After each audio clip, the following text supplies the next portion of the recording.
and get ready for the very real possibility that we are facing cash crisis and a major restructuring of the government. Well, Matt, it looks like it's going to be a long, hot summer in Illinois. Welcome to Only in Illinois, your weekly recap from Reboot Illinois. I'm Madeline Dubeck here with Matt Dietrich. And this week the governor called his cabinet together in a lecture hall almost, and he proceeded to lecture them on Raunernomics and explained how we got into this big budget crisis we're in. Right, and he pretty well prepared all of his top staff to be ready for when July 1st arrives and there is no state budget, and as he put it, there will be a cash flow crisis.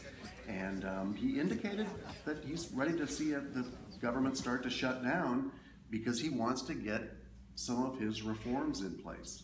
And so he feels like he's probably going to have to do that in order to break the Democrats and get them back to the table to agree to some of these things. But right. He also spent some time talking about why we're at where we're at. I tell you, I'm stunned.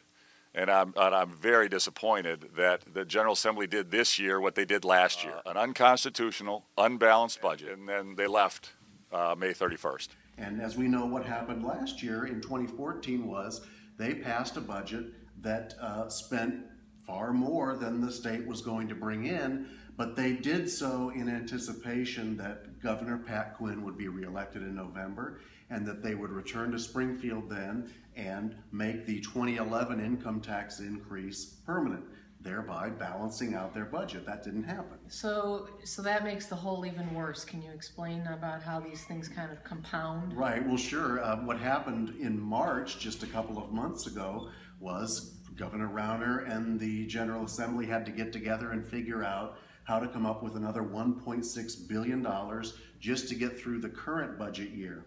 And what they've done is they've pretty much built a maintenance budget. In other words, what will it take for us to keep spending and services at their current levels? Well, if you do that and you're building on a budget that was already $1.6 billion out of whack, you're only making the problem worse because the $1.6 billion out of whack came from the fact that 2015 was a year in which we had half a year at the lower tax rate. Well, 2016 is going to be one full year at the lower tax rate, so you've got even less revenue coming in, so you've got a bigger problem going forward. The difference this year is that they do not have a governor who's going to sign a budget that's out of whack. Forms, and in the context of a fundamentally unbalanced budget, frankly an unconstitutional budget, which is what the legislature has passed this spring, we are going to be facing very serious operating and cash flow challenges. And so one of the things that sort of hits home for you when something like this happens is that once you start creating these programs and institute $1.6 billion in spending that you don't have, it's nearly impossible to take those away and stop them because you're creating a bureaucracy. There's constituents who are benefiting from it, who are going to clamor to their people in office and in power. There's natural growth of the cost of things that you're creating.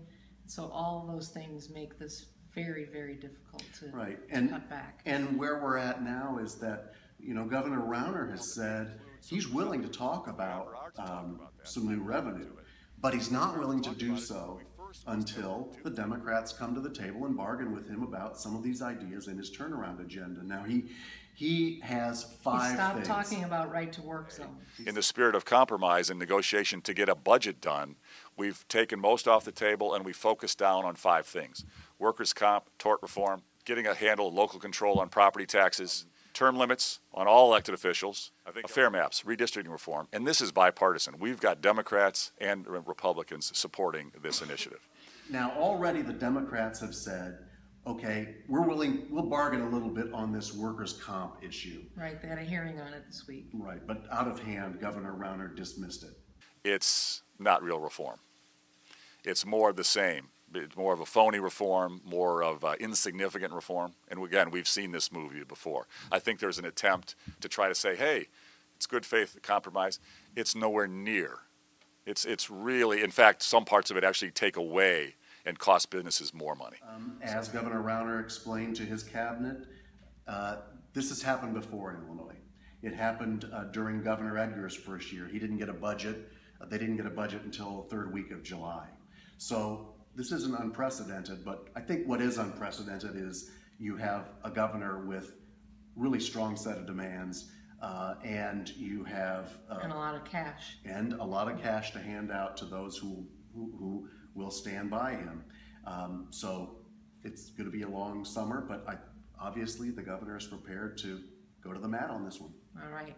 Well, we will keep you up to date. Thank you for watching. That's it for this week's edition of Only in Illinois.